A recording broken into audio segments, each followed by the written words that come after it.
সমন্বয় ওলাও সংস্কাৰৰ চিন্তা কৰি এই বস্তু নাই আজি আছে নি আমাৰ সমাজত ক'ৰবাত দেখিছে নেকি গতিকে মই আজি ইয়াৰ পৰা এটা সিদ্ধান্ত লৈ যাব খোজো যিহেতু দেখিছে শাস্ত্ৰই বেলেগ কিবা কৈছিলে তালাকো বেলেগ হ'ল মোবাইলতে তালাক দিয়ে তালাক হৈ গ'ল বাতৰিতে আহি থাকে নহয় হয়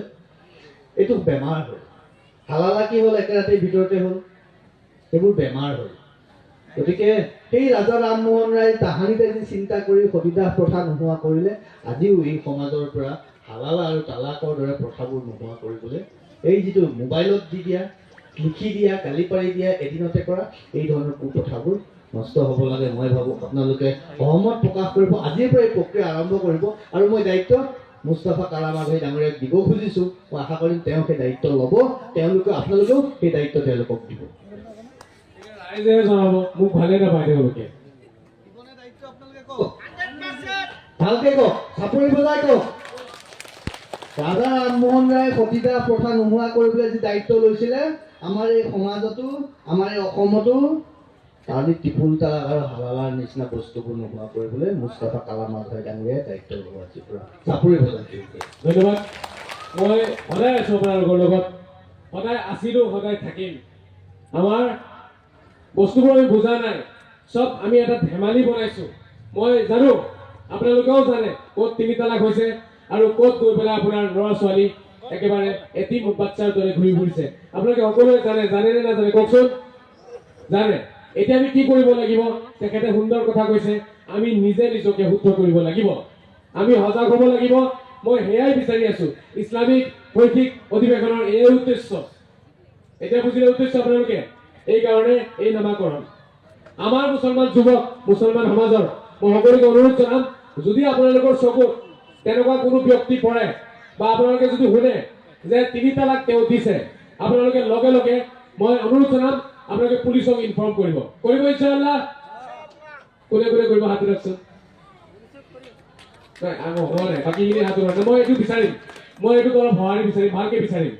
3 তালাক কোনোবাই দিছে বুলি যদি গম পায় আপোনালোকে যদি জানে যদি সঁচাকে হযরত মুহাম্মদৰ ভক্ত হয় যদি সঁচাকে আল্লাহক আপোনালোকে বিশ্বাস কৰে যদি সঁচাকে আপোনালোকে কোৰআন মানে তেতিয়াহ'লে আজি আপোনালোকে সকলোৱে হাত উঠাই মোক ক'ব লাগিব প্ৰতিজ্ঞা আপোনালোকে কৰিব লাগিব আজি আপোনালোকে প্ৰতিশ্ৰুতি দিব লাগিব যদি আপোনালোকে গম পায় নিজৰ ককায়েকেও যদি দিছে মই কৈ দিছোঁ ধৰ্মৰ ক্ষেত্ৰত ককায়েক ভাই ভনী এইবোৰ নাহে কিন্তু ধৰ্ম সকলো বস্তুৰ উদ্ধত হয় এতিয়া আপোনালোকে মোক প্ৰতিশ্ৰুতি দিয়ক আমাৰ পুলিচৰো বহু ব্যক্তিসকল আছে ছাৰ আপোনালোকে কষ্ট পাইছে যদি বেয়া নাপায় আমাৰ ষ্টেজলৈ আহি বহিলেও আমি শান্তি পাম আমাৰ ছাৰ থিয় আছে চকী এখন দিয়া নাই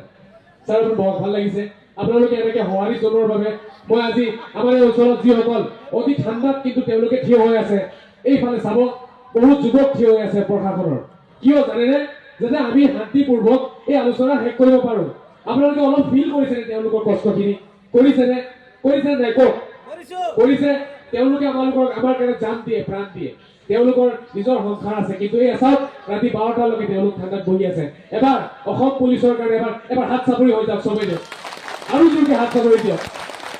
অসম পুলিচ আমাৰ অসমত নহয় গোটেই ভাৰততে নম্বৰ 1 পুলিচক নম্বৰ 1 প্ৰশাসনক তাৰ বাবে আমি সকলোৱে আশাবাদী আমি সকলোৱে তেওঁলোকৰ লগত আছোঁ আমি দোৱা কৰিম তেওঁলোকৰ বাবে মই আজি আপোনালোকৰ পৰা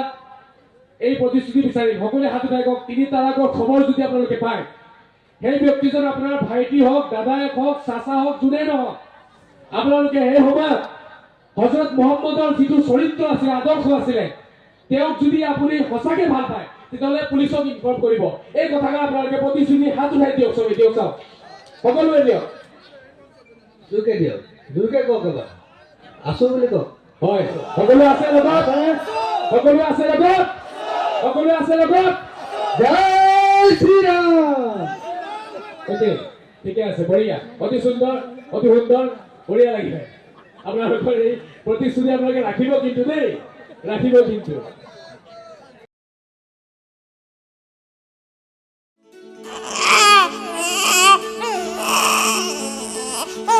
অভিনন্দন আপোনাৰ এজনী ছোৱালী জন্ম হৈছে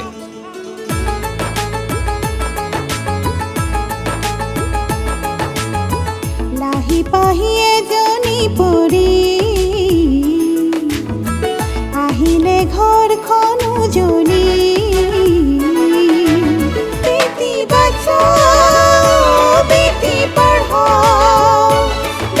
বাচা